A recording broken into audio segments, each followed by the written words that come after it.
সচেতনতা বৃদ্ধিমূলক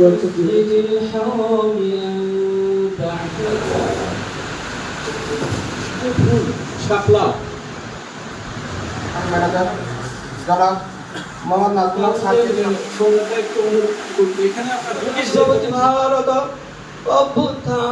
photocopier machine আছে, যে সমস্ত মেশিন আছে, এমনকি টেক্সটাইল মিলে পর্যন্ত তারা কম্পিউটারে দিয়ে দিচ্ছে টাকার মতো করে বোনা। এই তথ্য প্রযুক্তির এত উৎকর্ষতার এই সময় আপনার 1860 সালের আইন দিয়ে আর 1974 সালের আইন দিয়ে এটাকে দমন করা আমার মনে হয় উচ্চ মাপের। আমি নিজে আমার স্যালারি উঠাইছি রূপালী ব্যাংক থেকে, আমি নাম মেনশন করবো না, ওই সময় ক্যাশে ছিলেন তিনি। আমার টাকাটা 3-4 গুণে বেড়ে গেছে। তারপরে নিয়ে এসে আমি এই সোনালী ব্যাংক তখন উপজেলা শাখায় ছিল, ওখান থেকে বাইক চালায় আমি এই ব্যাংকে আসি। এসে ওনাকে বেশি বলছেন যে এই নোটটা চেঞ্জ করবেন। বললাম যে কেন ভাই?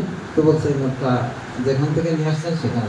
যে ব্যাংকের এই অসাধু কর্মকর্তা যারা জড়িত আছে তাদেরকে আগে আইডেন্টিফাই করেন, তাদেরকে শাস্তির আওতায় আনে আসে। যে কোনো পর্যায়ে জাল টাকা আমার কাছে চলে আসছে আমি জানি না, টোটালি আমার জানা নাই জাল টাকা আমার কাছে আসে, কিন্তু জাল টাকাটা আমার হাতে পেয়ে গেছে, এটা আমার শাস্তি। সঙ্গত কারণে প্রথম দুটা তো জেনে শুনে, তৃতীয়টা কিছু জানা কিছু অজ্ঞতার কারণে, আর চতুর্থ যেটা সেটা টোটালি আমার জানা নাই, এরপর আমার শাস্তি। যারা এই টাকাগুলা এখন যারা 500 টাকার নোটের সাথে খুব বেশি পরিচিত, রুরাল এরিয়ায় দেখা যাচ্ছে যে গ্রামে আপনাদের কুরবানিতে যখন এই কুরবানির সময় হাট হয়, হাটে দেখা যাচ্ছে এটা একটা আলাদা সিন্ডিকেট কাজ করে, চক্রগুলা খুবই অ্যাক্টিভলি কাজ করে।